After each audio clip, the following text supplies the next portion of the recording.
todas essas forças políticas, elas apontam para a destruição do SUS, e 2 exemplos recentes que a gente pode trazer para elucidar isso é o fato da aprovação do arcabouço fiscal recentemente, nessa última semana, e também dos cortes que foram feitos pelo governo de Luiz Inácio aos ministérios, sobretudo aos ministérios da Saúde e da Educação, que é onde tiveram os maiores cortes. Basta a gente ver que o aprovar do arcabouço fiscal e esses cortes ministeriais, eles beneficiam justamente o centrão, aqueles setores mais reacionários que compõem ali o parlamento, que até a última ordem estavam apoiados e eram aliados firmes de Jair Bolsonaro. Ou seja, a gente vai vendo que essas forças políticas, na hora de atacarem os direitos do povo, elas vão confluindo, enfim, vão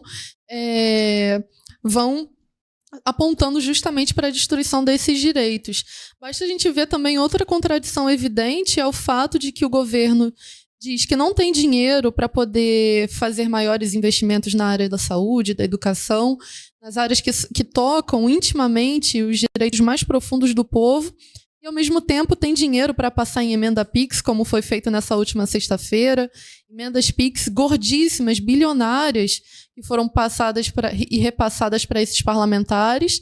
E destacar também que toda aquela luta que nós vimos no início do ano e que permanece até os dias de hoje, a luta dos trabalhadores, ela é feita, e é um sintoma, na verdade, de como as massas populares elas não vão aceitar a destruição dos seus direitos, a destruição dos serviços públicos que já são muito escassos e precários no nosso país.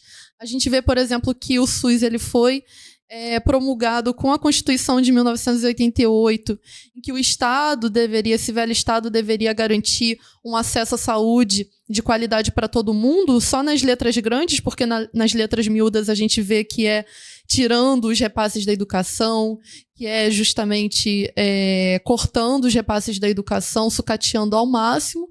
E essas massas populares elas têm ido à luta para garantir aquilo que o governo não tem garantido, que são os seus direitos.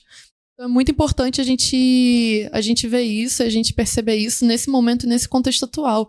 Porque toda essa discussão que foi levantada por conta do transplante de coração do apresentador do monopólio de imprensa faz suscitar também essas reflexões sobre como as coisas no nosso país não estão indo tão bem assim como o governo de Luiz Inácio tenta apontar, tenta pintar. Tony, esse problema do sucateamento da saúde no nosso país, ele é um problema histórico, né? Histórico. Sim. E que a gente vê de forma brutal nos últimos anos. Então, para aqueles que nos assistem, que nos escutam também, terem uma dimensão do quanto que é o sucateamento da saúde, nos últimos 10 anos, o orçamento federal da saúde cresceu apenas 2,5%. E isso contando os anos da pandemia, em que teoricamente se injetou dinheiro no sistema da saúde, demandou mais dinheiro a esse setor, mas mesmo com aqueles anos, novamente, o orçamento federal da saúde nos últimos 10 anos cresceu apenas 2,5%. Não, e a gente vê que é justamente num período de reacionarização, né? É o período em que as reformas mais draconianas foram sendo passadas nessa dita democracia, a reforma da Previdência trabalhista, reforma do ensino médio, enfim, todas essas grandes reformas. A gente vê que foi durante o governo do Bolsonaro, inclusive, vale destacar aqui, trazer o que os generais fizeram. O Ministério da Defesa, durante o governo de Jair Bolsonaro, na pandemia, desviou milhões de reais. Você tem aí o dado de quantos milhões de reais que foram, Henrico, para a gente trazer para os nossos espectadores e ouvintes? Foram milhões de reais que foram tirados dos repasses da saúde para comprar leite moça, carne de primeira qualidade, cerveja, uísque e Viagra. Além de consertar aeronaves com dinheiro da saúde. Ou seja, escancara, deixa patente para quem quiser ver que, na verdade, não houve um grande financiamento, um grande investimento à saúde durante a pandemia. Houve, na verdade, o sucateamento, porque a gente viu o desespero das massas, por exemplo, em Manaus, sem oxigênio. Porque, por um suposto erro, o oxigênio foi parar em outro estado.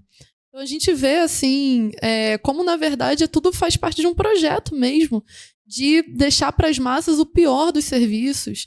Então, de fato, a gente se atentar como essas classes dominantes, elas atacam no íntimo dos direitos democráticos das massas. Ana, quanto aos dados que você se refere, eles idos, o Ministério da Defesa ele recebeu um repasse de 435,5 milhões de reais e desses 435,5, cerca de 535 mil foi usado para comprar carne de primeira, além de salmão, bacalhau, bebidas alcoólicas de alto custo, enfim.